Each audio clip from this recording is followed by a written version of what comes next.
కుండపోత వర్షాలు బ్రెజిల్ ఆర్థిక రాజధాని సావో పౌలోను ఉక్కిరిబిక్కిరి చేస్తున్నాయి. 2 ఏళ్ల కరవుతో తీవ్ర నీటి ఎద్దడిని ఎదుర్కొన్న సావో పౌలోను ఒక్కసారిగా వరదలు ముంచెత్తాయి. భారీ వర్షాల కారణంగా 19 మంది ప్రాణాలు కోల్పోయారు. కొండ చర్యలు విరిగిపడి 17 మంది మృతి చెందగా మరో 2 వరద నీటిలో కొట్టుకుపోయారు. నివాస ప్రాంతాలు, పంట పొలాలు, రోడ్లు, వాహనాలన్నీ జలమయమయ్యాయి. సహాయక సిబ్బంది పడవల ద్వారా సహాయక చర్యలు చేపడుతున్నారు.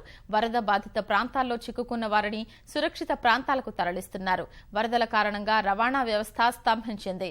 విమానాలు, రైళ్ల రాకపోకలకు అంతరాయం కలుగుతోంది.